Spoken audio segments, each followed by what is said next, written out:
இந்த நாளிலும் நம்முடைய தியானத்திற்காக வேதாகமத்திலிருந்து மிகவும் எளிமையான ஒரு கதையிலிருந்து ஒரு சத்தியத்தை நம்ம என்ன செய்ய போகிறோம், படிக்கவிருக்கின்றோம். சரிங்களா? இந்த நாளுடைய தலைப்பு என்னன்னு சொன்னால், பழிக்கு பழி. ஆங்கிலத்தில் டிட் ஃபார் டேட் அப்படின்னு சொல்லுவாங்க. அப்படி தானே? வேதாகம கண்ணோட்டத்தில் இதை எப்படி நம்ம புரிஞ்சிக்கலாம் அப்படிங்கிற ஒரு கதையோடு சார்ந்த சத்தியத்தையும் இன்றைக்கு நாம் தியானிக்கவிருக்கின்றோம். ஆண்டவர் மனிதனை படைத்த பொழுது, பிரசங்கி 7ஆம் அதிகாரம் 29வது வாக்கியத்தில் இப்படியாக வாசிக்கிறோம், இதோ தேவன் மனுஷனை செம்மையானவனாக உண்டாக்கினார், அவர்களோ அநேக உபாய தந்திரங்களை தேடிக்கொண்டார்கள், இதை மாத்திரம் கண்டேன். ஆண்டவர் மனிதனை உண்டாக்கின பொழுது எப்படி படைச்சிருந்தாராம்? அப்ரைட் அப்படின்ற ஆங்கிலத்தில் வாசிப்போம். செம்மையானவனாக உண்டாக்கினார். ஆனால் அவன் என்ன பண்ணிட்டான்னு சொன்னால், பாவத்தை அனுமதித்த பிற்பாடு அநேக உபாய தந்திரங்களை, அதாவது குறுக்கு வழின்னு சொல்லுவாங்க இல்லையா, சில நன்மை பயக்குகின்ற காரியம் போல இருக்கும், ஆனால் அது அவனுக்கு கேடு விளைக்கும். இப்படி நிறைய கேடான விஷயங்களை அவன் தெரிந்து கொண்டான் என்று வாசிக்கிறோம். மனிதன் பாவத்திற்கு பிற்பாடு அவன் கண்டுபிடித்த அநேக தீமையான வழிகளில் ஒரு குணத்தை குறித்து இன்றைக்கு ஒரு கதையின் வாயிலாக நம்ம என்ன செய்ய போகிறோம், ஆராயவிருக்கின்றோம். அது என்ன குணம், அந்த குணத்தினுடைய தன்மை என்ன என்பதை நம்ம என்ன செய்யலாம், பார்க்கலாம். நம்முடைய தியானத்திற்காக 1 சாமுவேலின் புஸ்தகம் 25ஆம் அதிகாரத்தில் இந்த சம்பவம் இருக்கிறது. இதை நாம் தியானித்து நம்முடைய சத்தியத்தை படிக்கலாம். ஒரு சிறிய ஜெபம் செய்வோம். எங்களை நேசிக்கிற நல்ல ஆண்டவரே, உம்முடைய சமூகத்தில் எங்களை தாழ்த்தி அர்ப்பணிக்கிறோம். ஆண்டவர் தாமே உம்முடைய வேத வசனங்களின் வல்லமையை நாங்கள் பார்க்க உதவி செய்தருளும். ஆண்டவர் அந்த புத்தகத்திலே எவ்வளோ அருமையான எங்களுடைய வாழ்விற்கு தேவையான சத்தியங்களை வைத்திருக்கிறீர் என்பதை நாங்கள் புரிந்து கொள்ள பரிசுத்த ஆவியானவருடைய ஒத்தாசை எங்களுக்கு தந்தருளும். நானல்ல, நீரே உம்முடைய வார்த்தையின் மகத்துவத்தை எங்களோடு பேச வேண்டும் என்று இயேசுவின் திருநாமத்தின் வழியாய் வேண்டுதல் செய்கிறோம் நல்ல பிதாவே, ஆமென். 1 சாமுவேல் 25ஆம் அதிகாரம் என்பது 2 நபர்களை குறித்ததான சம்பவம். முக்கியமாக பார்த்தீங்கன்னு சொன்னால் 2 நபர் வராங்க. நிறைய சேர்க்கலாம், பட் இன்றைய தியானத்திற்கு 2 நபர்களை மாத்திரம் அந்த கதையிலிருந்து நாம் படிக்க போகிறோம். 1 சாமுவேல் 25ஆம் அதிகாரம் 2வது வசனம் என்ன வாசிக்கிறோம்னு சொன்னால், மாகோனிலே ஒரு மனுஷன் இருந்தான், அவனுடைய தொழில்துறை கர்மேலில் இருந்தது. அந்த மனுஷன் மகா பாரி குடித்தனக்காரனாயிருந்தான். அவனுக்கு 3000 ஆடும் 1000 வெள்ளாடும் இருந்தது. அவன் அப்பொழுது கர்மேலில் தன் ஆடுகளை மயிர் கத்தரித்து கொண்டிருந்தான். அந்த மனுஷனுக்கு நாபால் என்றும் அவன் மனைவிக்கு அபிகாயில் என்றும் பெயர். அந்த ஸ்திரீ மகா புத்திசாலியும் ரூபவதியுமாய் இருந்தாள். அந்த புருஷனோ முரடனும் துராகிரதனுமாய் இருந்தான். யாரை பார்த்தீங்க பார்க்கிறோம்னு சொன்னால், ஒரு நாபால் என்கிற ஒரு மனிதன் இருக்கிறாப்புல. அந்த மனிதன் யாருன்னு சொன்னால், ஒரு பெரிய வசதி படைத்த ஒரு நபர். அவனுடைய தொழில்துறை எங்கே இருந்ததுன்னு சொன்னால், கர்மேலில் இருந்தது. சரிங்களா? இவன் எங்கே இருக்கிறான்னா மாகோனில் இருக்கிறான். பட் இவனுடைய தொழில்துறை, அதாவது இவனுடைய பிஸ்னஸ் எங்கே இருக்குதுன்னு சொன்னால் கர்மேலில் இருக்குது. இவனுக்கு 3000 ஆடுகள் இருக்கிறது, 1000 வெள்ளாடு இருந்துச்சு. அப்போ தொழில்துறை என்னப்படக்கூடிய கர்மேலிலே இந்த 3000 + 1000 ஆடுகளை இவனுடைய வேலைக்காரர்கள் பராமரித்து கொண்டு வருகிறார்கள். இவன் ஊர் எது? மாகோன். இவனுடைய பிஸ்னஸ் சென்டர் எது? கர்மேல். கர்மேலிலே அவனுடைய வேலைக்காரர்கள் எல்லாரும் அந்த ஆடுகளை பராமரித்து கொண்டும் மேய்த்து கொண்டும் வருகிறார்கள். அந்த இடத்திலே இந்த நாபால் என்கிற மனிதன் பெற்ற சில நன்மைகளை அங்கு பட்டியலிடுகிறார்கள். இவனுடைய வேலைக்காரர்கள் அந்த ஆடுகளை மேய்த்தும் பராமரித்தும் கொண்டிருக்கிற பொழுது இந்த நாபால் சில நன்மைகளை அங்கு அனுபவிக்க ஆண்டவர் கிருபை செய்தார். என்னென்ன நன்மைகளை அனுபவித்தான் அப்படின்னு சொல்லி பார்க்கிற பொழுது, ஒரு முறை தாவீதின் வேலைக்காரர்கள் வந்து அவங்ககிட்ட பேசுகிறாங்க. அவங்க என்ன சொல்கிறாங்கன்றது கவனிக்கலாம் பாருங்களேன். இப்பொழுது ஆடுகளை மயிர் கத்திருக்கிறவர்கள் உம்மிடத்தில் இருக்கிறார்கள் என்று கேள்விப்பட்டேன். உம்முடைய மெய்ப்பர் எங்களோட கூட இருந்தார்கள். அவர்கள் கர்மேலில் இருந்த நாளெல்லாம் நாங்கள் அவர்களை வருத்தப்படுத்தவில்லை. அவர்களுடைய பொருள் ஒன்றும் காணாமற் போனதும் இல்லை. அதாவது அந்த கர்மேல் மலையில தான் தாவீதும் அவனுடைய வேலைக்காரர்களும் சவுலுக்கு பயந்து ஓடி வந்து அடைக்கலமாக இருக்கிறார்கள் கர்மேலில். அப்போ கர்மேலில் 2 கூட்டம் இருக்குது. ஒன்று தாவீதனுடைய குடும்பமும் அவனுடைய வேலைக்காரர்களும் இருக்கிறாங்க. இன்னொரு பக்கம் நாபாலுடைய வேலைக்காரர்களும் ஆடு மற்றும் வெள்ளாடும் அங்கு பராமரிக்கப்பட்டு கொண்டிருக்கிறது. அப்போ தாவீதனுடைய வேலைக்காரங்க சொல்கிறாங்க நாபாலை பற்றி, எப்பா அவங்க உங்கள் மெய்ப்பர்கள் கூட தான் இருந்தாங்க, 2 பேரும் ஒன்றா இருக்கும்போது நாங்கள் அவங்கள வருத்தப்படுத்தினதே கிடையாது, அவங்களுடைய பொருள் ஒன்றும் காணாமற் போகவில்லை என்று சொல்லுகிறார்கள். ஒருவேளை தாவீதினுடைய வேலைக்காரர்கள் பொய் சொல்வது போல தோன்றிருக்கலாம் நாபாலுக்கு. அதனால் இன்னொரு சாட்சியை ஆண்டவர் என்ன செய்கிறாருன்னு சொன்னால் அந்த அதிகாரத்தில் பதிவு செய்திருக்கிறார். இந்த சாட்சி யார் சொல்கிறான்னா, நாபாலுடைய வேலைக்காரர்கள் நாபாலை பார்த்து சொல்லுவாங்க, அந்த மனுஷரோ எங்களுக்கு மிகவும் உபகாரிகளாக இருந்தார்கள். நாங்கள் வெளியிடங்களில் இருக்கும் பொழுது அவர்கள்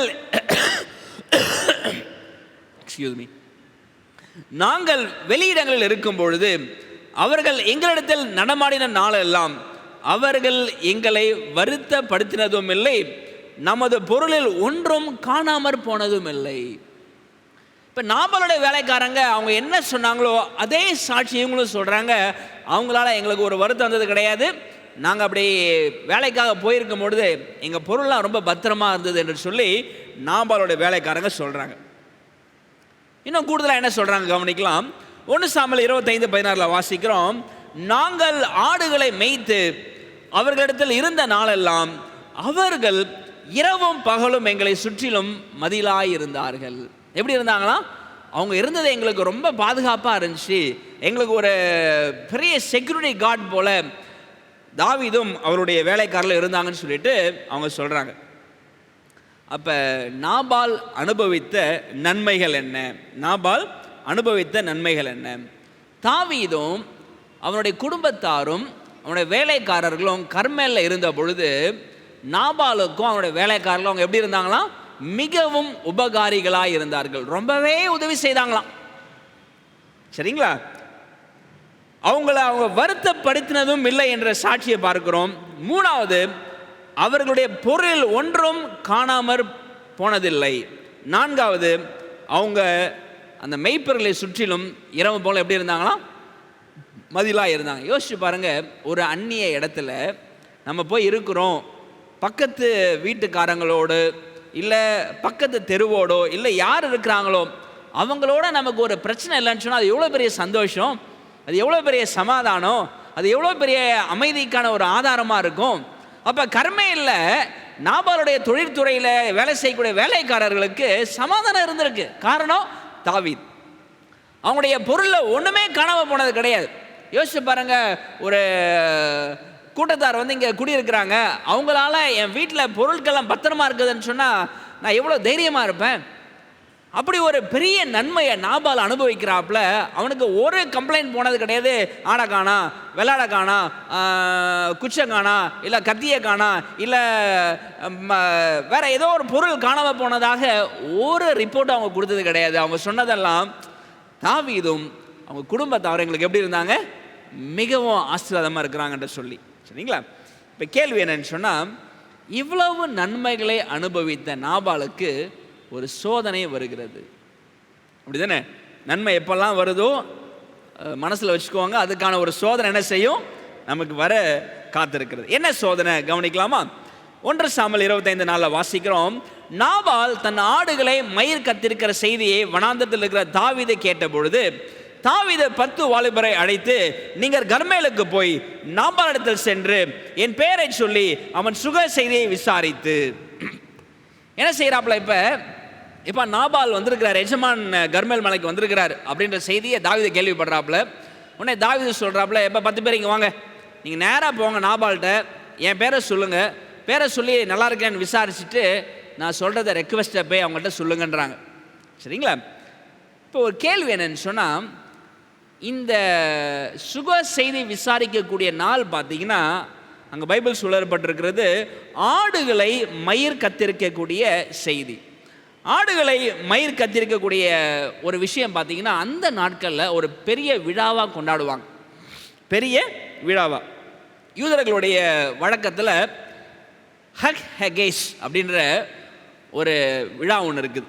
அது எப்போ கொண்டாடுவாங்கன்னு சொன்னால், ஆடுகளை மயிர் கத்திக்கிற பொழுது அதை விழாவாக கொண்டாடி அன்னைக்கு ஒரு பெரிய விருந்தை ஏற்பாடு பண்ணி செய்வாங்க. இது பைபிள்லையும் வழக்கமாக இருந்திருக்கு. ஒரு உதாரணம் சொல்கிறேன் பாருங்களேன். 2 சாமுவேல் 13 அதிகாரத்தில் 23 வருஷத்தில் ஒரு சம்பவம் இருக்கிறது. 2 வருஷம் சென்ற பின்பு அப்சலோம் எப்ராயிமுக்கு சமீபமான பாலாத் சோரிலே ஆட்களை வைத்து ஆடுகளை மயிர் கத்திருக்கிற வேளையில் இருந்தான். அங்கே ராஜகுமாரர் எல்லாரையும் விருந்துக்கு அழைத்தான். அப்போ ஆடுகளை மயிர் கத்திருக்கிறாங்கன்னு சொன்னால் அது ஒரு விசேஷமான வைபவம். சரிங்களா? இப்போ அப்சலோம் என்ன செய்கிறான் பாருங்க. அவன் ராஜாவினிடத்தில் போய் ஆட்களை வைத்து ஆடுகளை மயிர் கத்திருக்கிறேன், ராஜாவும் அவருடைய ஊழியக்காரரும் உமது அடியானோட வரும்படி வேண்டிக் கொள்கிறேன் என்றான். அப்போ ஆடுகளை எப்பொழுதெல்லாம் மயிர் கத்திருக்கிறார்களோ அது ஒரு விழாவாக, ஒரு வைபவமாக, விருந்து செய்து உபசரிக்கக்கூடிய ஒரு நாளாக இருக்கும்.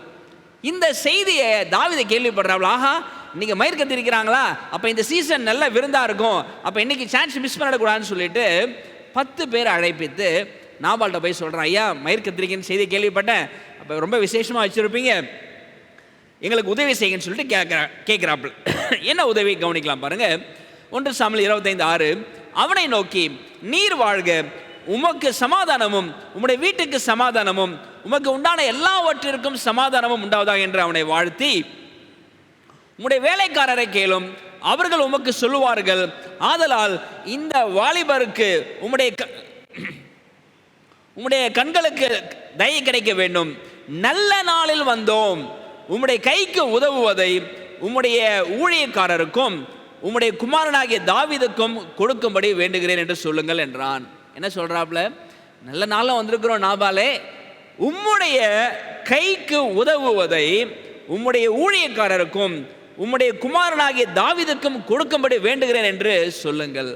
தாவீது கேட்குறாப்புல, எப்போ கொஞ்சம் சாப்பாடு கொடுத்து அனுப்புங்க, எங்களுடைய குடும்பத்துக்கும் எங்களுடைய வேலைக்காரர்களுக்கும் நீங்கள் விருந்து செய்கிறீங்க இல்லையா, அந்த விருந்தில் எங்களையும் கொஞ்சம் உபசரித்துக்கோங்க அப்படின்னு சொல்லிட்டு ஒரு ரெக்வெஸ்ட்டை வைக்கிறாப்புல தாவீது.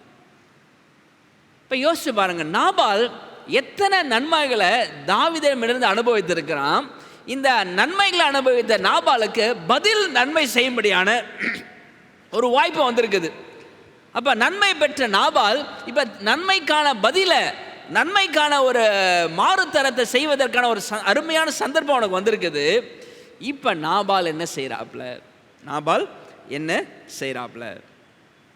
அப்போ நாபால் ஒரு சோதனை களத்தில் நிற்கிறாப்புல. நாபால் தாவீதிடமிருந்து பெற்ற நன்மைக்கு பதில் நன்மை செய்யும்படியான ஒரு வாய்ப்பு கிடைத்திருக்கிறது. என்ன செய்தான் நாபால்? நமக்கு எல்லாருக்குமே அந்த கதை தெரியும், இருந்தாலும் வாசிக்கலாம். அப்பொழுது வேலைக்காரர்கள் ஒருவன் நாபாலுடைய மனைவியாக அபிகாலை நோக்கி, இதோ நம்முடைய எஜமானுடைய சுகசெய்தி விசாரிக்க தாவீது வனாந்திரத்திலிருந்து ஆட்களை அனுப்பினான், அவர்கள் பேரில் அவர் சீறினார். என்ன செஞ்சானா நாபால்? என்ன செய்தானா? அவர்கள் பேரில் சீறினான். தாவீது என்பவன் யார்? ஈசாயின் குமாரன் யார்? தங்கள் எஜமான்களை விட்டு ஓடி போகிற வேலைக்காரர் இந்நாளில் அநேகர் உண்டு. எவ்வளோ தரந்தாழ்ந்த வார்த்தைகளை கொண்டு நாபால் தாவீதை பேசுகிறான் பார்த்தீங்களா? எஜமானை விட்டு ஓடி போனவன் யாருன்னு சொன்னால் தாவீது அப்படின்னு சொல்லிட்டு, அவன் யார்? அவனுக்கு நான் ஏன் போய் நன்மை செய்யணுன்ற தோரணையில் அவனுடைய பதில் அவன் என்ன செய்கிறான்னு சொன்னால் பதிவு செய்கிறான். நான் என் அப்பத்தையும் என் தண்ணீரையும் என் ஆடுகளை மயிர் கத்திருக்கிறவர்களுக்காக நான் அடித்து சமையல் பண்ணுவித்ததையும் எடுத்து இன்ன இடத்தார் என்று நான் அறியாத மனுஷனுக்கு கொடுப்பேனோ என்றான். இப்போ நன்மையை பெற்ற நாபால் பதில் நன்மை செய்யும்படி ஒரு வாய்ப்பு கிடைக்கும் பொழுது அவன் என்ன செய்கிறான்னு சொன்னால், அந்த பதில் நன்மை செய்வதற்கு பதிலாக அவர்கள் பேரில் அவன் சீறி நன்மை செய்யாதபடிக்கு அவன் என்ன செய்கிறான்னா ஒரு பெரிய தப்பை செய்கிறான். இப்போ நாபால் சோதனையில் என்ன செய்தார் அப்படின்னு சொன்னால், தாவீதை உதாசீனப்படுத்தினான். அடுத்தது தாவீதை அசட்டை செய்கிறான். நன்மை செய்வதற்கு பதில் அவன் என்ன செய்கிறான்? தீமை செய்கிறான். இப்போ சோதனையில் நாபால் வெற்றி அடைந்தானா தோல்வி தழுவினானா? ஆண்டவர் நன்மை அனுபவித்த நாபாலுக்கு பதில் நன்மை செய்யும்படி ஒரு வாய்ப்பை கொடுக்குறாரு. ஆனால் பதில் நன்மை செய்வதற்கு பதிலாக அவன் என்ன செய்கிறான்னு சொன்னால், நன்மைக்கு தீமையை அவன் தாவீதுக்கு அவனுடைய குடும்பத்தாருக்கும் செய்கிறான். அப்போ சோதனை களத்தில் நாபால் தோற்று போனான். இது முதல் நபர். ரெண்டாவது நபர் யாருன்னு சொல்லி கவனிக்கலாம். ரெண்டாவது நபர் யாருன்னா, சோதனை களத்தில் இப்போ தாவீது அங்கே நிற்கிறார். தாவீது, இவருக்கு என்ன சோதனை வந்துச்சு அப்படின்னு சொல்லி கவனிக்கலாம். 1 சாமுவேல் 25:12 வாசிக்கிறோம். தாவீதின் வாலிபர் தங்கள் வழியே திரும்பி மறுபடியும் தாவீதினிடத்தில் வந்து இந்த வார்த்தைகள் எல்லாம் அவனுக்கு அறிவித்தார்கள். என்ன செய்கிறாங்க இவங்க எல்லாரும்? இந்த 10 பேரும் வந்து, தாவீதே என்ன தெரியுமா ஆச்சு, இப்படி போனோம், நீங்கள் சொன்ன மாதிரியே நாங்கள் சொன்னோம், விசாரித்தோம், நீங்கள் சொன்ன அந்த வார்த்தைகள்லாம் நாங்கள் பயன்படுத்தினோம், ஆனால் என்ன தெரியுமா நடந்துச்சுன்னு சொல்லிட்டு விலாவாரியாக இந்த 10 ஊழியக்காரரும் தாவீதினிடத்தில் நடந்ததை சொல்லுகிறார்கள். என்ன நடந்துச்சு? அப்பொழுது தாவீது தன் மனுஷனை பார்த்து, நீங்கள் அவரவர் உங்கள் பட்டயத்தை கட்டி கொள்ளுங்கள் என்றான். அவரவர் தங்கள் பட்டயத்தை கட்டி கொண்டார்கள். தாவீதும் தன் பட்டயத்தை கட்டி கொண்டான். ஏறக்குறைய 400 பேர் தாவீதுக்கு பின் சென்று புறப்பட்டு போனார்கள். 200 பேர் ரஸ்துக்குள் அண்டையில் இருந்து விட்டார்கள். அப்போ எல்லாரும் என்ன செய்கிறாங்க? பட்டயத்தை கட்டிக்கிட்டு போகிறாங்க. சரிங்களா? என்ன நடக்குதுன்னு கவனிக்கலாம் பாருங்க. தாவீது தன் ஜனங்களை நோக்கி, அவனுக்கு வனாந்தரத்தில் இருக்கிறதை எல்லாம் வீணாகவே காப்பாற்றினேன், அவனுக்கு உண்டானதில் எல்லாம் ஒன்றும் காணாமற் போனதில்லை என்றாலும் நன்மைக்கு பதிலாக அவன் எனக்கு தீமை செய்தான். என்ன செஞ்சான்? அவன் நன்மைக்கு பதிலாக தீமை செய்தான். அவனுக்கு உண்டான எல்லாவற்றிலும் சுவரில் நீர்விடும் ஒரு நாயை முதலாய் பொழுது விடியும் மட்டும் நான் உயிரோடே வைத்தால் தேவன் தாவீதின் சத்துருக்களுக்கு அதற்கு சரியாகவும் அதற்கு அதிகமாகவும் செய்யக்கடவர் என்று சொல்லியிருந்தான். என்ன சொல்றாப்ல இப்போ தாவீது என்ன சொல்றாப்ல? அவங்க வீட்டில் ஒரு நாய் கூட இருக்கக்கூடாது, எல்லாரையும் கொலை பண்ணிடணும் அப்படின்னு சொல்றாப்ல. சரிங்களா? ஏன்னா நன்மைக்கு பதில் தீமை செஞ்சிருக்கிறாப்ல நாபால். அவன் வாழ்வதற்கு அருகதையற்றவன், அவனுடைய குடும்பத்தாரில் ஒருத்தர் கூட இருக்கக்கூடாதுன்னு சொல்லிட்டு தாவீதும் அவனுடைய வேலைக்காரர்களும் பட்டயத்தை எடுத்துக்கொண்டு கொலை செய்வதற்காக போகிறார்கள். நாபால் நன்மைக்கு பதில் தீமை செய்தான். தாவீது என்ன செய்யறாப்ல? தீமைக்கு இவரும் என்ன செய்யறாப்ல? தீமை செய்யறாப்ல. இப்ப கேள்வி, தாவீது சோதனையில ஜெயம் பெற்றாரா தோற்று போனாரா? நாபால் தோற்று போயிட்டார். நன்மையை வாங்கினா, நன்மைக்கு பதில் நன்மை செய்ய முடிய ஒரு வாய்ப்பு வந்தது, அதை நழுவ விட்டுட்டான், நன்மைக்கு பதிலாக தீமை செஞ்சான். இப்போ தாவீதுக்கு ஒரு வாய்ப்பு வருது, ஒருத்தன் தீமை செய்திருக்கிறான், அந்த தீமைக்கு பதிலாக நம்ம என்ன செய்யலான்னு சொன்னால் நன்மை செய்யலான்ற ஒரு சோதனை வருது. ஆனால் தாவீது நன்மை செய்யலை. சரிங்களா? அவன் தீமை செய்கிறான், கொலை பண்ண பார்க்குறான், குடும்பத்தையே அழிக்கணுன்ட்டு கங்கணம் கட்டி கொண்டு பட்டயத்தை எடுத்துக்கொண்டு போகிறார்கள். இப்போ கேள்வி, 2 பேரில் யார் நல்லவங்க? நாபாலா தாவீதா? என்ன நினைக்கிறீங்க? எவ்வளோ மார்க் போடலாம் நாபாலுக்கு? தாவீதுக்கு எவ்வளோ மார்க் போடலாம்? என்ன எல்லாரும் யோசிக்கிறீங்க? ஒருவேளை நாபாலுக்கு நீங்கள் 40 மார்க் போடுறீங்கன்னு வச்சுக்கோங்களேன், தாவீதுக்கு எவ்வளோ மார்க் போடுவீங்க? நான் சொல்கிறது புரியுதுங்களா? 2 பேரும் ஒரே போர்டெலாம் சேல் பண்ணுறாங்க, அப்படி தானே? சரிங்களா? அப்போ 2 பேருமே ஒரே குணத்தில் போராடுறாங்க. இவன் நன்மைக்கு பதிலாக தீமை செய்கிறான், இவன் தீமைக்கு பதிலாக நன்மை செய்யறானா, தீமைக்கு தீமை செய்கிறான். சரிங்களா? இப்போ கேள்வி என்னன்னு சொன்னால், இந்த 2 பேரில் யாருடைய குணம் நம்மகிட்ட இருக்குது? நம்மளாம் நாபாலா தாவீதா என்ன சொல்லுவோம்? எத்தனை நன்மைகளை பெற்றிருந்திருப்போம், நன்மைக்கு பதில் நன்மை செய்யும்படி வாய்ப்புகளை வந்த பொழுதெல்லாம் விட்டுருக்கிறோமா, இல்லை காரணம் சொல்லி அந்த நன்மையை செய்ய மறுத்துருக்கிறோமா? எத்தனை முறை தீமைக்கு தீமை செய்யணுன்ற மனசு வந்திருக்குது? நாமெல்லாம் நாபாலா இல்லை தாவீதா?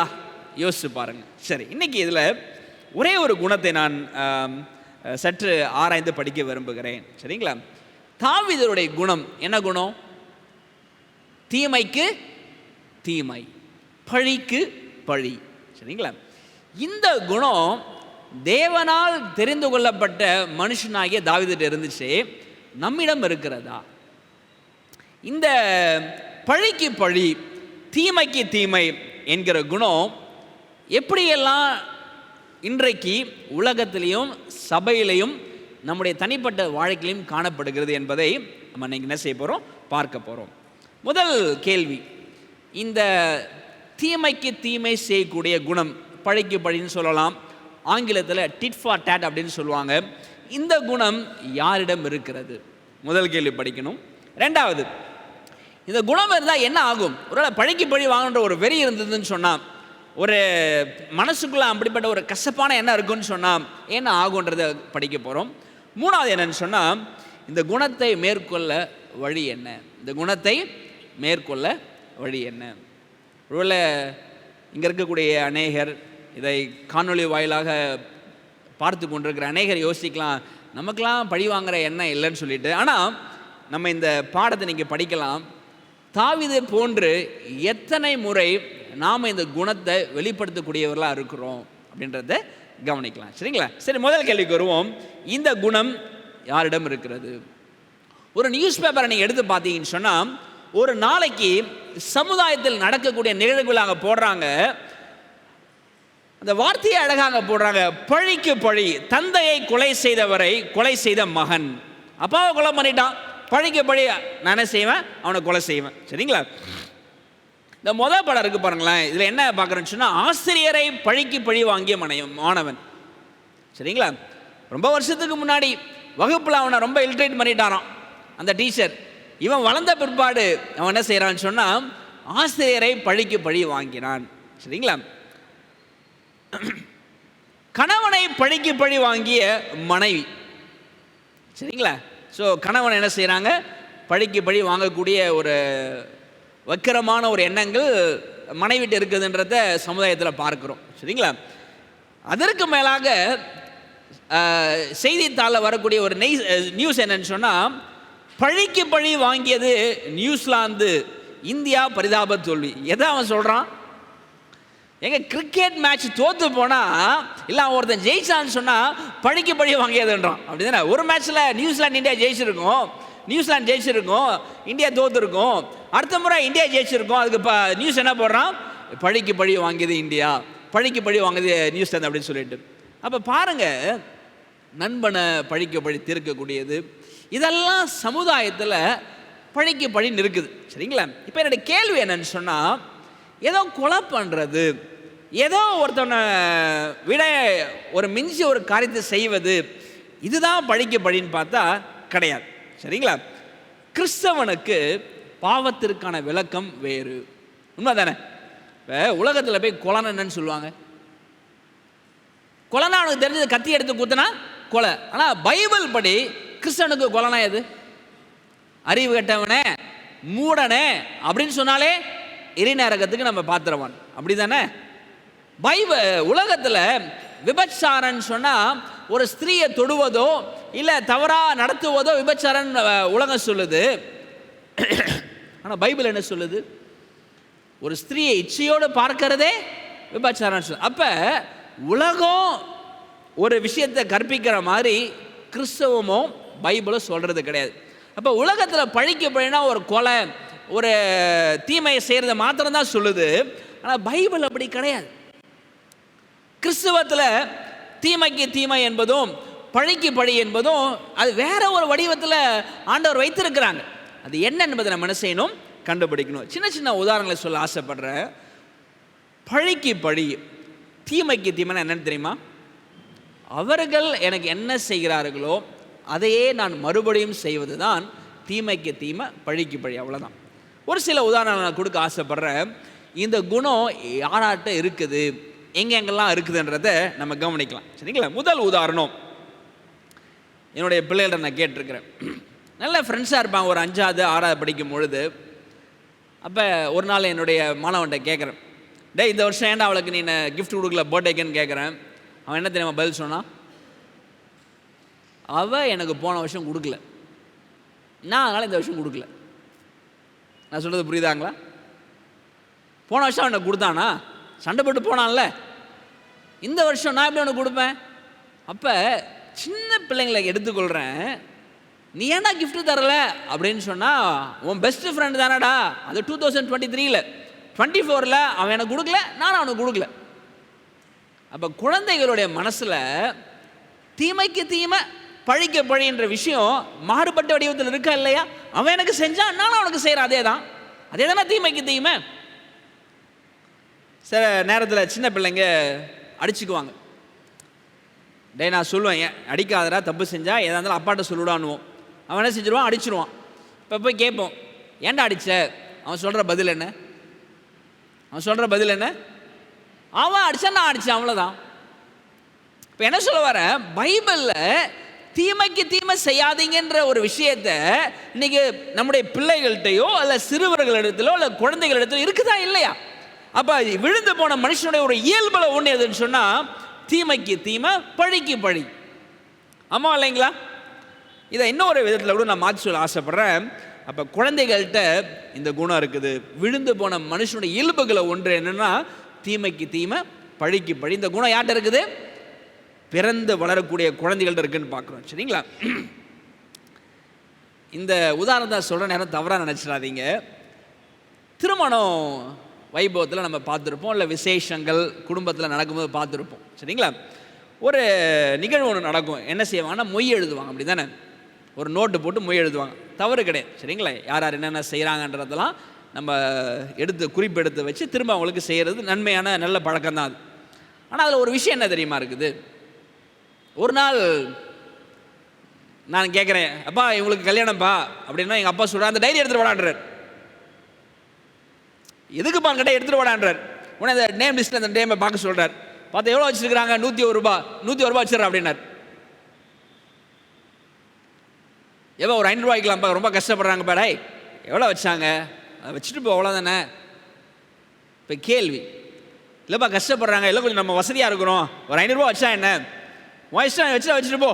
ஆனால் என்ன சொல்ல வரேன், இந்த மொய் சிஸ்டன்றது என்ன விஷயம்னு கேட்குறேன். அது நன்மையான விஷயம் இல்லைன்னு சொல்ல வரல. ஆனால் என்ன சொல்ல வரேன்னு சொன்னால், அந்த நல்ல விஷயம் கூட இன்றைக்கி எப்படி மாறிச்சு தெரியுமா? நன்மைக்கு பதிலாக நன்மை செய்யக்கூடிய நாம அளந்து செய்கிற அளவுக்கு ஆகி போச்சு. அப்படி தானே? தீமைக்கு தீவிரத்தை இப்போ எப்படி இருக்குது? 500க்கு 500, 100க்கு 100, 1000க்கு 1000, அவ்வளோதான். ஏன் ஒரு 1500 வச்சா என்ன ஆகிட போகுது? அவன் கல்யாணத்தில் கடன் வாங்கி உதவியே செய்கிறான், உங்கள் 500 ஒரு உதவியாக இருக்காதா? யோசிச்சு பாருங்க. இன்னைக்கு பெரியவங்கள்ட்ட கூட இந்த எண்ணம் இருக்குதா? தீமைக்கு தீமை பழிக்கு பழின்றது மாறுவிடத்தில் இருக்கா இல்லைங்களா? சரி, அப்போ பெரியவங்கள்ட்ட என்ன செய்து இருக்குன்னு பார்க்குறோம். சரிங்களா? சபையில் இருக்கா?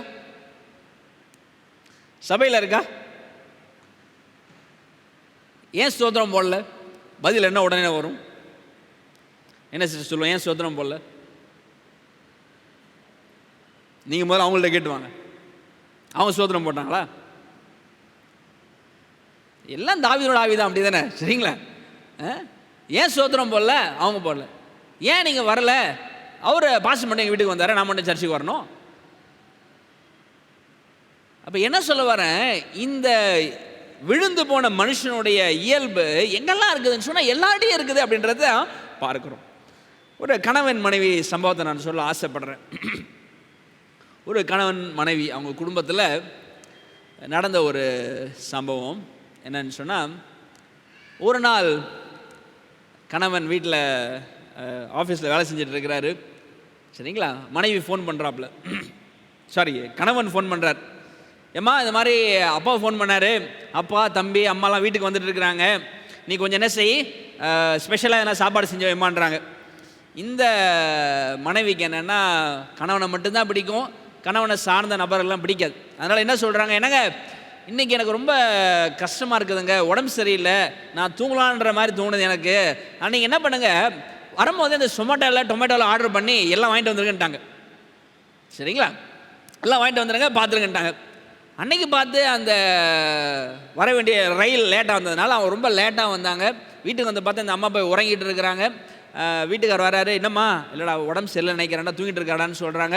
உடனே சொமட்டல் வாங்கினதெல்லாம் ஆர்டர் பண்ணி சாப்பிட்டுட்டு அன்றைக்கி ராத்திரி அம்மா அப்பா புரிஞ்சுக்கிட்டாங்க இந்த ரெண்டும் சரியில்லை போல இருக்குது அப்படின்ட்டு கிளம்பிட்டாங்க. மாதங்கள் ஓடின, அப்படியே நாட்கள் ஓடிக்கொண்டிருக்கும் பொழுது ஒரு நாள் இந்த அம்மா ஒரு நாள் கணவனுக்கு ஆஃபீஸில் ஃபோன் பண்ணுறாங்க. அதான் இன்றைக்கி எங்கள் அம்மா வந்திருக்கிறாங்க, எங்கள் தங்கச்சி வந்திருக்கிறாங்க, ரொம்ப நாள் கழிச்சு வந்திருக்கிறாங்க, நீங்கள் வரும்போது தயவு செய்து, ஐயோ வரும்போது கிடையாது சீக்கிரமாக வந்துடுங்க, அப்படி வரும்பொழுது அப்படின்னு ஒரு மெனு கொடுக்குறாப்புல இந்த அம்மா. கணவர் என்ன செய்வார் நினைக்கிறீங்க? இயல்பா அவர் அதான் சந்தர்ப்பம் நினச்சம்மா, இன்றைக்கி தான் எங்கள் மேனேஜர் ஒரு 7 மணி வரைக்கும் இருக்கு சொல்லிட்டாரு, அதனால் நான் 7 மணிக்கு மேலே வருவேன். ஐயோ பரவாயில்லங்க, 7 மணிக்கு மேலே வந்தாலும் பரவாயில்ல, எங்கள் அப்பா அம்மா காத்திருக்க வைக்கிறேன் அப்படின்னு சொல்கிறாங்க. உன்னை 7 மணி அதிகமாக சொல்கிறான், ஏம்மா மேனேஜர் என்ன பண்ணான், எப்படிமா வருவேன், 9 ஆகிடுமா அப்படின்றான். சரிங்க பரவாயில்ல, 9 மணிக்கு வரும்போது வாங்கிட்டு வாங்க. அவன் சொல்கிறான், நீ சொமேட்டோவில் டொமேட்டோவில் ஆர்டர் பண்ணி எதனா ஒன்று வாங்கி கொடுத்துரு, என்னை எதிர்பார்க்காதான்னா. உடனே 10 மணிக்கு வீட்டுக்கு வராரு. இந்த அம்மா உம்முன்னு இருக்குது.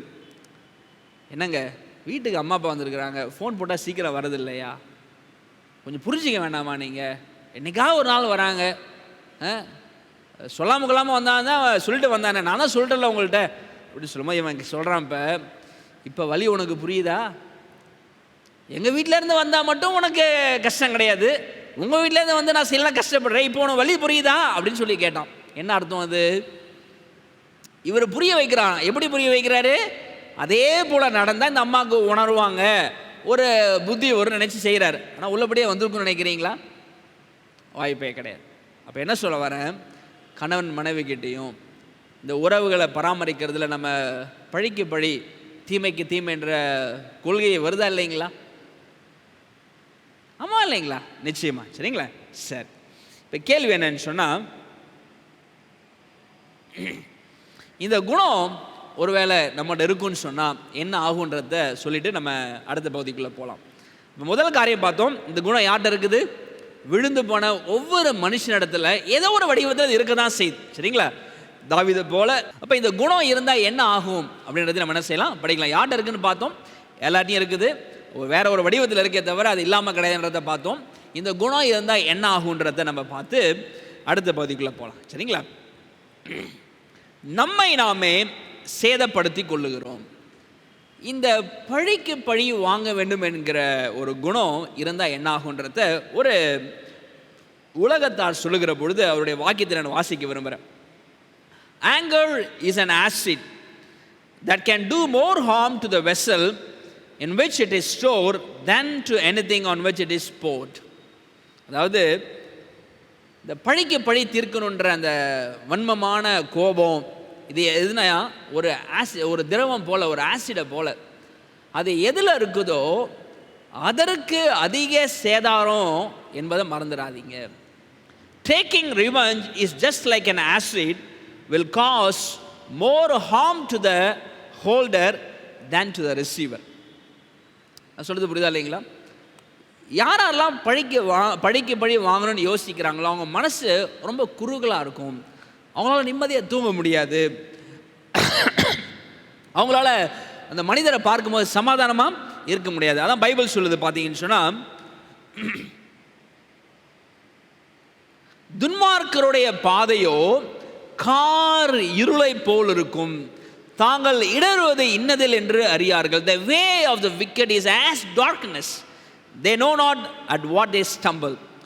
ஒரு நீதிமானுடைய குணம் பழிக்கு பழி தீமைக்கு தீமை கிடையாது, ஒரு துன்மார்க்கனுடைய செயல்ன்றப்ப அந்த பாதை எப்படி இருக்கும்னா கார் இருளை போல் இருக்கும். அந்த பாதையில் வெளிச்சமே இருக்காதான். வெளிச்சம் என்பது சமாதானத்தை குறிக்கும், சந்தோஷத்தை குறிக்கும், அன்பை குறிக்கும், சத்தியத்தை குறிக்கும். அப்போ யாரெல்லாம் பழிக்கு பழி அவங்க எனக்கு செஞ்ச மாதிரி நானும் செய்வேன்னு சொல்கிறாங்களோ அவங்க வாழ்க்கையில் ஒரு சமாதானமின்மையை பார்க்க முடியும். அவங்களால ஒரு இயல்பாக ஒரு நபரோட பழகுவதற்கான சாத்தியத்தை அவங்க கண்டிப்பாக இழந்திருப்பாங்க. அவங்களால அந்த நபருடைய வாழ்க்கையிலும் சரி, அதே நிமித்தம் அவங்களுடைய வாழ்க்கையில் கலக்கத்தையும் கஷ்டத்தையும் தான் அனுபவிப்பாங்களே தவிர ஒரு பிரகாசமான நண்பகலை போல் அவங்க வாழ்க்கை இருக்காது. சரிங்களா? அப்போ என்ன வாசிக்கிறோம்? Taking revenge is just like an acid which harms the holding thing than the thing which is been poured. எது மேலே ஊத்துறோமோ அது மேலே அது ஏற்படுத்தக்கூடிய பாதிப்பை காட்டிலும் எதில் இருக்கோ அதற்கான பாதிப்பு அதிகம் என்பதை மறந்து விட வேண்டாம். யோசிச்சு பாருங்களேன், நம்ம லைஃப்பில் அப்படிலாம் என்ன இருந்திருக்குதா? ஒரு நபர் பேரில் நமக்கு தீமைக்கு தீமை செய்யணுன்ற எண்ணம் வரும்பொழுது நல்ல சந்தர்ப்பங்களையும் நம்ம தீமையாக மாற்றிடுறதுனால நம்ம குடும்பம் கஷ்டப்படும், நாம் கஷ்டப்படுவோம், எத்தனை சேதாரத்தை நம்ம அனுபவிக்கிறோம். ரெண்டாவது,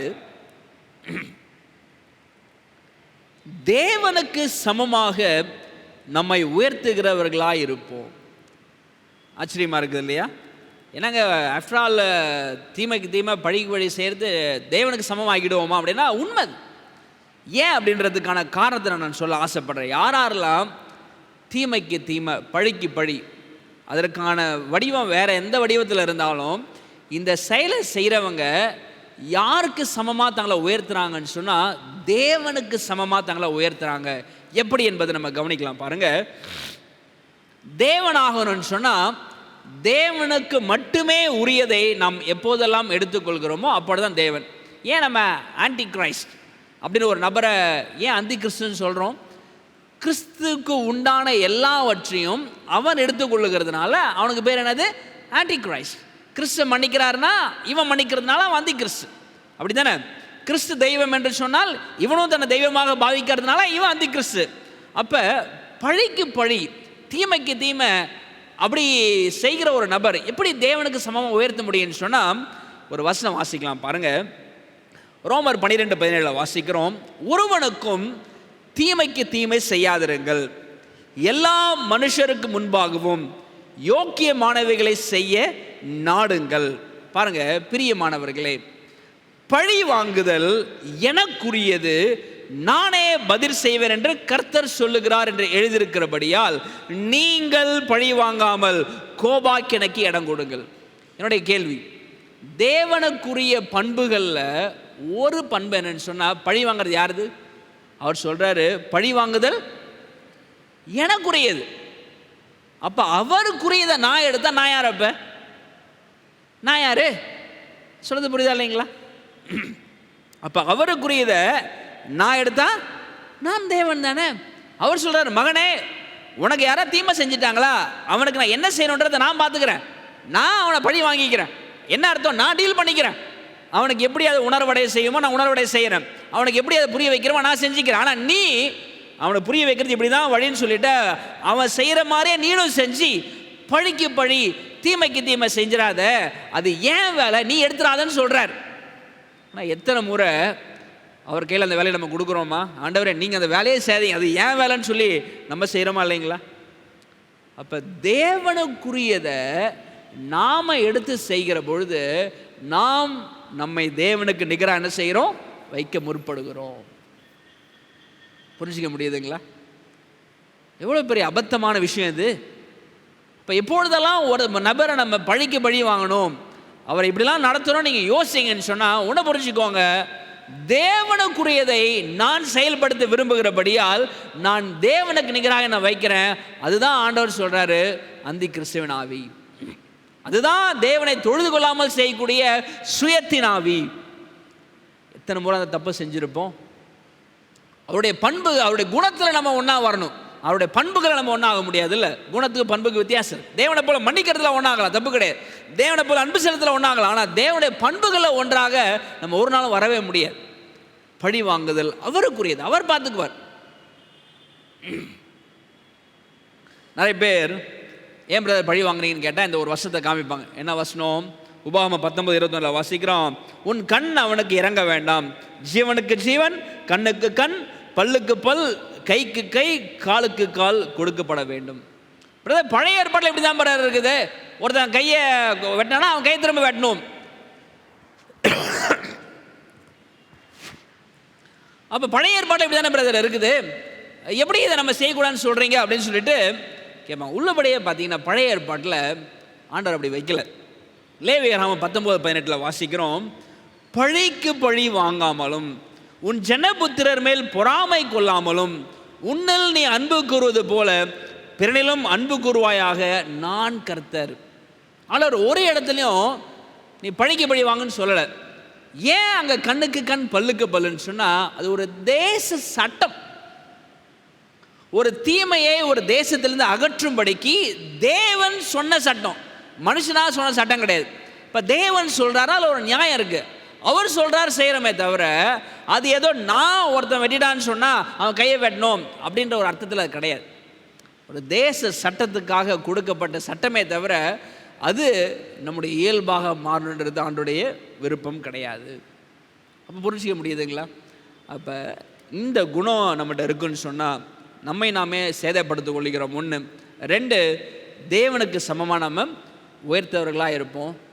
எந்த மனுஷனும் தேவனுக்கு சமமாகவோ தேவன் இருக்கிற இடத்துல தன்னை வைக்கும் பொழுது அவன் வாழ்க்கை என்னவா இருக்காது? ஆசீர்வாதமாகவே இருக்காது. சரிங்களா? கடைசியாக இந்த குணத்தை மேற்கொள்ள வழி என்ன? ஒருவேளை இது இருக்குன்னு சொன்னால், இல்லை பிரதர், அவங்களுக்கு இப்படிலாம் செஞ்சால் தான் உணர்வடைவாங்க, இப்படி தான் பண்ணால் தான் அவங்களெலாம் புத்தி வரும் அப்படின்னு நம்ம மனசு சொல்லும் இல்லையா? அப்படிலாம் யோசிக்கிற பொழுது உள்ளபடியே எதனா வழி இருக்குதா அந்த குணத்தை மேற்கொள்ள? பைபிள்லேருந்து சில உதாரணங்களை கவனிக்கலாம் பாருங்கள். நீதிமொழிகள் 24ஆம் அதிகாரம் 29வது வசனம், அவன் எனக்கு செய்த பிரகாரம் நானும் அவனுக்கு செய்வேன், அவன் செய்த செய்கைக்கு தக்கதாய் நானும் அவனுக்கு சரிக்கிட்டுவேன் என்று நீ சொல்லாது. என்ன அழகான வார்த்தைகள் அதெல்லாம். அவன் எனக்கு செய்த பிரகாரம் நானும் அவனுக்கு செய்வேன், அவன் செய்த செய்கைக்கு தக்கதாக நானும் அவனுக்கு செய்வேன் என்று சொல்லாதே. நீ கொஞ்சம் கூட யோசிக்காத, அவன் எப்படி செஞ்சான் நானும் அது மாதிரி தான் செய்வேன். 4 பேர் முன்னாடி என்ன கேட்டால நானும் 4 பேர் முன்னாடி அவனை அவமானப்படுத்துவேன். ஏன்னா கன்னத்தில் அடிஞ்சாலும் நானும் அவனை கன்னத்தில் அடிப்பேன். என்ன இப்படிலாம் செஞ்சால நானும் இப்படி தான் செய்வேன்னு சொல்லிட்டு அவன் எனக்கு என்ன செய்தானோ அது போலவே நான் செய்வேன் அப்படின்னு சொல்லிடாத அப்படின்னு ஆண்டவர் சொல்லுகிறார். தீமைக்கு சரி கட்டுவேன் என்று சொல்லாதே, கர்த்தருக்கு காத்திரு, அவர் உன்னை ரட்சிப்பார். இப்போ முதல் ஆலோசனை பைபிள் என்ன சொல்லுது? யாராவது உங்களை உதாசீனப்படுத்துகிறாங்க, யாராவது உங்களை அவமானப்படுத்துகிறாங்க, யாராவது உங்களுக்கு தீமை செய்கிறாங்க, யாராவது நீங்கள் செய்த நன்மைக்கு பதிலாக உங்களுக்கு இழுக்கு அவமானத்தை கொடுக்குறாங்கன்னு சொன்னால் பைபிள் சொல்லுது, அவங்க செஞ்சாங்கல்ல நானும் செய்கிறேன் பார், அதே மாதிரி நானும் நடக்கிறேன் பார். நாங்கள் சின்ன வயசில் ஸ்கூலில் விளையாடும் பொழுது விளையாட்டுக்கு சைக்கிளில் போயிட்டு பஞ்சர் ஆக்கிடுவோம். அடுத்த நாள் என்ன பண்ணுவானுங்க தெரிஞ்சதுன்னா, ஏன் சைக்கிளில் பஞ்சர் ஆக்கிடுவோம் கேட்டால் என்ன சொல்லுவானுங்க? நீ என் சைக்கிளில் பஞ்சர் ஆக்கினல்ல, நானும் பஞ்சர் ஆக்கிட்டேன், முடிஞ்சு போச்சு, அவ்வளோதான், ஈக்குவல் ஆகிடுச்சுன்னுவானுங்க. சரிங்களா? அதான் பைபிள் சொல்லுது, அவன் எனக்கு செய்த பிரகாரமாக நானும் செய்வேன் என்று சொல்லாது. தீமைக்கு சரி கட்டவன் நீ சொல்லாது, நீ கர்த்தருக்கு காத்திரு, அவர் உன்னை ரட்சிப்பார். அப்போ முதல் ஆலோசனை, நீங்கள் செய்ய முற்படாதீங்க, நீங்கள் செய்ய வேண்டியதெல்லாம் ஆண்டவருக்கு காத்திருங்க, அவ்வளோதான். சரிங்களா? அடுத்தது என்ன பார்க்குறோம்? 1 பேதுரு 3:9 அற்புதமான ஆலோசனை இது. தீமைக்கு தீமையையும் உதாசனத்துக்கு உதாசனத்தையும் சரி கட்டாமல் அதற்கு பதிலாக நீங்கள் ஆசீர்வாதத்தை சுதந்திரித்துக் கொள்ளும்படி அழைக்கப்பட்டிருக்கிறவர்கள் என்று அறிந்து ஆசீர்வதியுங்கள். என்ன சொல்கிறாங்க? யாராவது உங்களுக்கு தீமை செஞ்சுருப்பாங்க, உதாசீனப்படுத்தியிருப்பாங்க, ஒரு அவமானத்தை கொடுத்துருப்பாங்கன்னு சொன்னால் அதற்கு பதிலாக, அந்த வார்த்தையை கவனிச்சிங்களா?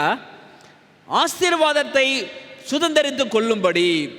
நீங்களாம் ஆசீர்வாதத்தை சுதந்திரிக்கும்படி அழைக்கப்பட்டிருக்கிறதுனால நீங்கள் தீமைக்கு தீமை செஞ்சிடாதீங்க. அப்போ என்ன சொல்லுது அந்த வசனம்? நம்முடைய ஆசீர்வாதத்தை நம்ம இழந்து போகிறதுக்கு எப்போ தெரியுமா வாய்ப்பு இருக்குது? யார் நமக்கு தீமை செய்கிறாங்களோ அவங்களுக்கு நம்ம தீமை செய்யும் பொழுது நாம் ஆண்டவர் நமக்கு தரும்படியாக இருக்கக்கூடிய ஆசீர்வாதத்தை என்ன செய்கிறோம்? நம்ம இழந்து போகிறோம். அதை நினச்சிக்கோங்க. அதனால் என்ன செஞ்சிடாதீங்க, உதாசனத்துக்கு உதாசனத்தை செய்யாதீங்க. நிறைய நேரத்தில் கணவன் மனைவிக்குள்ளே இந்த பிரச்சனை வரும். நீ எங்கள் வீட்டை மதிச்சியா, நான் உன் வீட்டை மதிக்கணும், நீ மட்டும் எனக்கு மரியாதை கொடுத்தியா, நான் மட்டும் உனக்கு மரியாதை கொடுக்கணும்.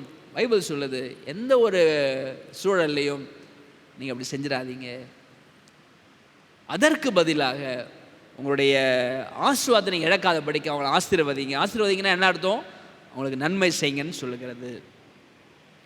தேவனுடைய சித்தம் அப்படின்னு பார்க்கும் பொழுது 1:2 வாசிக்கிறோம், நீங்கள் நன்மை செய்கிறதுனாலே புத்தியின மனுஷருடைய அறியாமையை அடக்குவது தேவனுடைய சித்தமாக இருக்கிறது.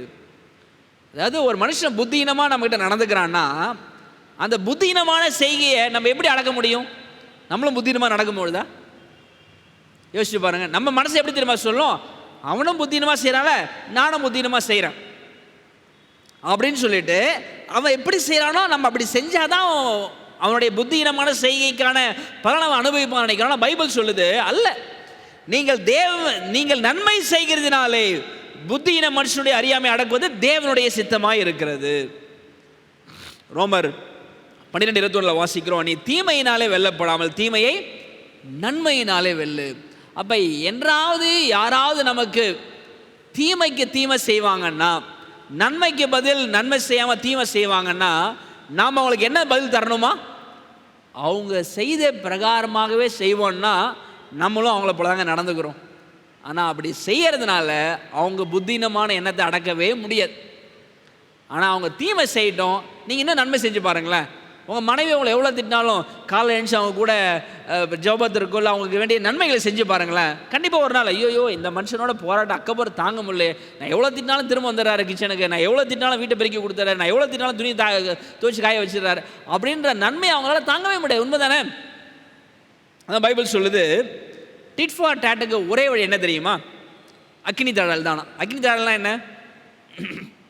உன் சத்துரு பசியாக இருந்தால் அவனுக்கு புசிக்க ஆகாரம் கொடு, அவன் தாகமாக இருந்தால் குடிக்க தண்ணீர் கொடு, அதனால் நீ அவன் தலையின் மேல் எரிகிற தழல்களை குவிப்பாய், கர்த்தர் உனக்கு பலன் அளிப்பார். இப்போ டிட் ஃபார் டேட்டுக்கு பைபிள் சொல்லக்கூடிய பெஸ்ட் ரெமடி என்ன? அக்கினி தழல், அவ்வளோதான். Coals of fire. உங்களுக்கு யாராவது தீமை செய்கிறாங்களா, அன்பென்கிற அக்கினியை, நன்மை என்கிற அக்கினியை நீங்கள் தாராளமாக அவங்க தலை மேலே குவிங்க. கண்டிப்பாங்க அந்த நபர் உங்களுடைய நன்மையினாலே ஆதாயப்படுத்திக் கொள்ளப்படுவார். இது பைபிள் கொடுக்கக்கூடிய வாக்கு தத்துவம், அப்படி தானே? இப்போ எப்பொழுதுமே சிறு பிள்ளைகளாகட்டும் வாலிபர்களாகட்டும், அதுவும் இந்த காலத்தில் வாலிப வயசில் படின்றது எவ்வளோ வைராக்கியமாக வீரப்பாக இருக்குது தெரியுங்களா? பஸ்ஸில் போகும்போதோ இல்லை காலேஜ்லையோ இல்லை வேற எங்கேயோ. ஆனால் பைபிள் சொல்லுது, எத்தனை மாதிரியான தீமைக்கு தீமையான சம்பவங்கள் வாழ்க்கையில் நடந்தாலும் ஒன்றை புரிஞ்சுக்கோங்க, அந்த நபரை நீங்கள் ஆதாயப்படுத்தினாலும் அந்த குணத்தை நீங்கள் ஜெயிக்கனாலும் ஆண்டவர் சொல்லுகிற ஒரே வழி கோல்ஸ் ஆஃப் ஃபயர். நீங்கள் வேணால் உங்கள் குடும்பத்தில் ட்ரை பண்ணி பாருங்களேன். மனைவியோ கணவனோ ஆதாயப்படுத்தப்படுவதை உங்கள் கண்கூடாக பார்க்க முடியும். பிள்ளைகள் ஆதாயப்படுத்தப்படுகிறதை உங்களுடைய கண்கள் நிச்சயமாய் காணும், நிச்சயமாய் காணும். சரிங்களா? தீமையை நன்மையினால் வென்ற வேதாகம உதாரணங்கள் 1, 2, 3 சொல்லி நான் முடிக்க ஆசைப்படுறேன். சரிங்களா? முதல் உதாரணம் யோசேப், நமக்கு தெரிஞ்ச உதாரணம் தான். ஆதியாகமம் 45:7 வாசிக்கிறோம், பூமியிலே உங்கள் வம்சம் ஒழியாமல் இருக்க உங்களை ஆதரிக்கிறதுக்காகவும் பெரிய ரட்சிப்பினால் உங்களை உயிரோடு காப்பதற்காகவும் தேவன் என்னை உங்களுக்கு முன்னமே அனுப்பினார். 10வது வசனம், நீரும் உம்முடைய பிள்ளைகளும் அவருடைய பிள்ளைகளும் உம்முடைய ஆடு மாடுகளோடும் உமக்கு உண்டாயிருக்கிற யாவற்றோடும் கோசே நாட்டில் வாசம் பண்ணி என் சமீபத்தில் இருக்கலாம். யார் சொல்கிறா இதை? யோசேப். அப்பாவை பிரித்த சகோதரனை பார்த்து சொல்கிறாங்க. சரிங்களா? தன்னை குழியில் போட்ட சகோதரனை பார்த்து சொல்கிறாங்க. தான் ஜெயிலில் இருப்பதற்கான முக்கிய காரணங்களை ஒன்று யாருன்னு சொன்னால் இந்த சகோதரர்கள். அந்நிய தேசத்தில் அடிமையாக இருப்பதற்கு காரணம் யாரான சகோதரர்கள். இவங்களை பார்த்து யோசேப்பை சொல்கிறாப்புல, என்ன சொல்கிறாப்புல? உங்களை ஆதரிக்கிறதுக்காக உயிரோடு வைப்பதற்காக ஆண்டவர் இதை செஞ்சுருக்கிறாரு, நீங்கள் இந்த இடத்துல வாசம் செய்யலான்னு ஒரு தேசத்தை ஒரு நாட்டையே கொடுக்குறாரு யோசேப். அப்போ தீமைக்கு பதில் யோசேப் என்ன செய்தார்? நன்மை செய்கிறாரு. இந்த நன்மையை பார்த்த பொழுது தான் அந்த சகோதரர்களாக மனசு மாறி இருந்தாங்க. அப்படி தானே? ஏற்கனவே அவங்களுடைய மனமாற்றத்துக்கான அடையாளம் வெளிப்பட்டாலும் கூட இந்த நன்மை அவங்களை இன்னும் அந்த குணத்தில் வளர்வதற்கு உதவியாக இருந்துச்சு. அப்போ தீமைக்கு யோசேப் என்ன செய்கிறாரு? பதில் நன்மை செய்கிறார். யோராம் எலிசாவின் அனுபவம் 2 ராஜாக்கள் 6ஆம் அதிகாரத்தில் ஒரு சம்பவம் இருக்குது. என்ன சம்பவம்னு சொன்னால், யோராம் இஸ்ரவேலுடைய ராஜாவாக இருப்பார். அப்படி இருக்கும் பொழுது அசிரியா நாட்டு ராஜா என்ன செய்வாருன்னு, சீரிய நாட்டு ராஜா என்ன செய்வாருன்னு சொன்னால், இஸ்ரவேலுக்கு எதிராக சில திட்டங்களை போடுவார்.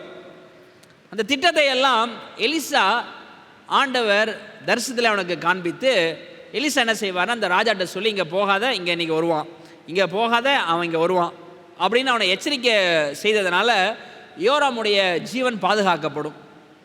அப்போ சீரிய ராஜா என்ன கேட்பாருன்னா, நான் போடுற திட்டத்தில் யாரோ ஒருத்தன் போய் அங்கே சொல்லிட்டு இருக்கிறான், யார் அந்த உளவாளி இங்கே அப்படின்னு சொல்லிட்டு அவருடைய அரண்மனையில் கேட்பார். அப்போ ஒருத்தன் சொல்லுவான், ஐயா யார் இங்கேருந்து போய் சொல்லலை, அந்த ஊரில் ஒரு தீர்க்கதரிசி இருக்கிறான் எலிசா, அவன் தான் எல்லாத்தையும் சொல்கிறான், அவனை நீங்கள் முதல்ல கொன்றுங்க அப்படின்னுவாங்க. உடனே இப்போ சீராஜ் என்ன பண்ணுவாருன்னு சொன்னால், எலிசாவை கொல்வதற்காக ஆட்களை அனுப்புகிறார். யோராம் ராஜாவை கொலை செய்வதற்காக ஆட்களை அனுப்பும் பொழுது ஆண்டவரை வெளிப்படுத்துகிறார். இப்போ யாரை கொல்ல வராங்க? தன்னை கொல்ல வராங்க, எலிசாவை கொல்ல வராங்க அந்த சிறிய நாட்டு தண்டுகள், சரிங்களா? அப்பொழுது அவன்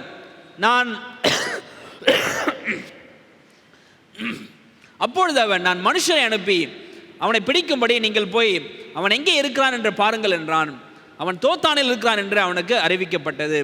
அப்பொழுது அவன் அங்கே குதிரைகளையும் ரதங்களையும் பலத்த இராணுவத்தையும் அனுப்பினான். அவர்கள் ராக்காலத்திலே வந்து பட்டணத்தை வளைந்து கொண்டார்கள்.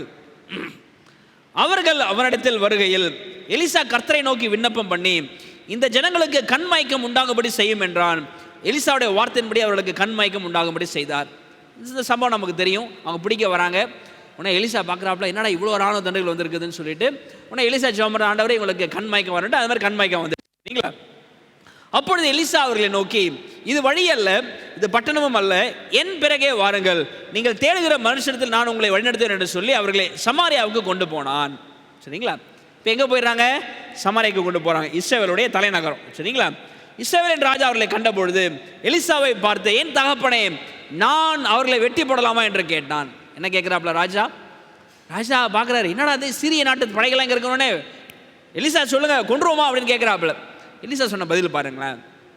அதற்கு அவன், நீர் வெட்ட வேண்டாம், நீர் உம்முடைய பட்டயத்தாலும் உம்முடைய வில்லினாலும் சிறையாக்கி கொண்டவர்களை வெட்டுகிறீரோ, இவர்கள் புசித்து குடித்து தங்கள் ஆண்டவனிடத்துக்கு போகும்படிக்கு அப்பமும் தண்ணீரும் அவர்களுக்கு எதிரில் வையும் என்றான். கொலை பண்ண வந்தவங்களுக்கு என்ன செய்கிறாப்புல எலிசா ராஜா? சாப்பாடு போடுறேன். சரிங்களா? என்ன நடக்குது பாருங்களேன். அப்பொழுது அவர்களுக்கு என்ன நடந்துச்சான்? பெரிய விருந்து பண்ணி அவர்கள் புசித்து குடித்த பின்பு அவர்களை அனுப்பிவிட்டான். அவர்கள் தங்கள் ஆண்டவனிடத்துக்கு போய்விட்டார்கள்.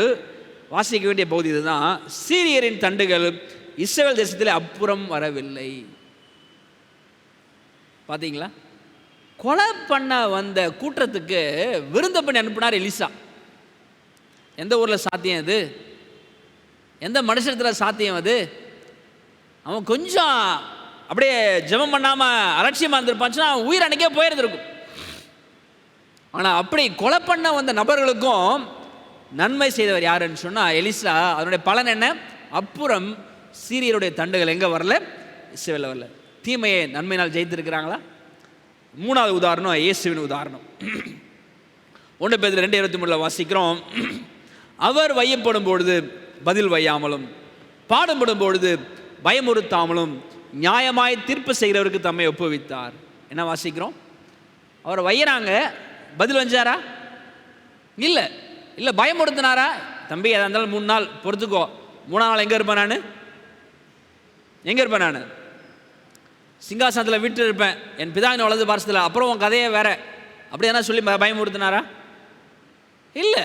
பதிலுக்கு பதில் வைஞ்சாரா? இல்லை. அப்போ அவர் எப்படி இருந்தார்? யூதாஸ் தன்னை காட்டி கொடுக்கும் பொழுது கூட அவர் எப்படி அவன்கிட்ட பேசினார்? ஸ்நேகிதனே அப்படின்னு கூப்பிட்டார். அப்படி தானே? சிறைப்பிடிக்க வந்தவனை பேதுரு காதை வெட்டுறான். ஏசப்பா என்ன செய்கிறாரு? அந்த காதை எடுத்து ஓட்டுறார். சிலுவையில் கொல்றாங்க அவரை. இவர்கள் செய்கிறது என்னதென்று அறியாதவர்கள் இவர்களை மன்னியும் என்று ஜெபம் பண்ணுறார். அப்போ ஏசப்பாவுடைய குணம் என்னன்னு சொன்னால், தீமை செய்கிறவர்களுக்கு அவர் பெரிய நன்மை செய்யக்கூடிய தேவனாக இருந்தார் நம்முடைய தேவன். நம்முடைய ஆராதிக்கிற தேவனுடைய குணம் அதுன்னு சொன்னால், அவரை தொழுகை செய்கிற நம்முடைய குணம் எதுவாக இருக்கணும்? குடும்பமோ சபையோ வேலை செய்கிற இடமோங்க, உங்களுக்கு தீமை செய்கிற நபருக்கு நீங்கள் நன்மை செய்து காண்பீங்களேன், அதுதான் நீங்கள் தேவனை தொழுது கொள்ளுங்கள் என்பதற்கு மிகப்பெரிய ஆதாரமாக இருக்கும். சரிங்களா? மிகப்பெரிய ஆதாரமாக இருக்கும். கடைசியாக ஒரு வசனத்தை வாசிக்கலாம் பாருங்கள். ஒருவேளை நீங்கள் யாருக்காவது அவங்க செய்தது போலவே நானும் செய்யணும்னு ஆசைப்பட்டீங்கன்னு சொன்னால், தேவன் நாம் தப்பு செய்யும்போது நம்மகிட்ட எப்படி நடந்துக்கிட்டாரு? வசனம் சொல்லுகிறது, சங்கீதம் 103:10, அவர் நம்முடைய பாவங்களுக்கு தக்கதாக நமக்கு செய்யாமலும் நம்முடைய அக்கிரமங்களுக்கு தக்கதாக நமக்கு சரி கட்டாமலும் இருக்கிறார். ஆண்டவர் நமக்கு பழிக்கு பழி வாங்குறாரா? வேறு இந்த வாரம் நீ சர்ச்சைக்கு வரல, போன மாதம் ஃபுல்லாக சர்ச்சைக்கு வரல, உனக்கு ஒரு ஆக்சிடென்ட், அவ்வளோதான், அப்போ தான் நீ ஒழுங்காக என்ன பண்ணுவேன் அப்படி எதனாவது நம்ம பாவத்துக்கு சமமாக ஆண்டவர் நம்மளை என்ன நடத்துகிறாரா? நான் செய்த பிரகாரமாக தான் அவர் எனக்கு செய்கிறாருன்னா அப்படி கிடையாது. எஸ்றா 9:13 வாசிக்கிறோம், இப்பொழுதும் எங்கள் தேவனே, எங்கள் பொல்லாத செய்கைகளினாலும் எங்கள் பெரிய குற்றத்தினாலும் இவைகளெல்லாம் எங்கள் மேல் வந்தும் தேவரீர் எங்கள் அக்கிரமத்துக்கு தக்க ஆக்கினையை எங்களுக்கு இடாமல் எங்களை இப்படி தப்ப விட்டு இருக்கையில். பாருங்க, ஆண்டவர் நம்முடைய அக்கிரமத்துக்கு தக்கதாக என்ன செய்யல, நம்மளை நடத்துறதே கிடையாது. அவர் நான் செய்த பிரகாரமாக எனக்கு செய்யலைன்றப்ப நான் மட்டும் எப்படிங்க ஒரு பிள்ளைக்கோ, ஒரு கணவனுக்கோ, ஒரு மனைவிக்கோ, ஒரு சபையில் இருக்க ஒரு நபருக்கோ அவர் போலவே நான் நடப்பேன்னு யோசிக்க முடியும்? வாங்கிறது ஒன்று, கொடுக்கறது ஒன்றா இருக்க முடியுமா? நிறைய நேரத்தில் பதவி வரும்பொழுது பழி வாங்குவோம், அப்படி தானே? ஒரு தொண்டனாக இருக்கிற வரைக்கும் ஒரு பிரச்சனை கிடையாது. நமக்கு அதிகாரமோ, பதவியோ, பணமோ, புகழோ, செல்வாக்கோ வரும்பொழுது சில நபர்களுக்கு செக் வைப்போம், அப்படி தானே? அல்லது வாய்ப்புகள் வரும்பொழுது நம்ம செய்கிறோமா இல்லைங்களா? இப்போ யோசிச்சு பாருங்கள், ஆண்டவர் நான் வளர்ந்தாலும் வரலனாலும், தப்பு செஞ்சாலும் நல்லவனாக இருந்தாலும், அவர் எனக்கு செய்ய வேண்டிய நன்மையில் குறைபடாமல் என் அக்கிரமத்துக்கு தக்கதாக எனக்கு நடத்தலைல்ல. நான் மட்டும் எப்படிங்க என் கணவனுக்கு அப்படி ஒரு நியாயம் வைக்கலாம், என் பிள்ளைக்கு அப்படி ஒரு நியாயம் வைக்கலாம், அல்லது சபையில் ஒரு நபருக்கு அப்படி நியாயம் வைக்கலாம்? ஆண்டவர் சொல்லக்கூடிய ஒரு காரியம், யாராவது நமக்கு தீமை செய்வாங்களா, இந்த தீமையை நன்மையினால் வெல்ல பழகுவோமே. உண்மை இல்லைங்களா? அது அப்படி வெல்ல பழகும் பொழுது தான் நாம் தேவனுடைய பிள்ளைகள் என்பதற்கு மிக உண்மையான சான்றாக இருக்கும். சரிங்களா?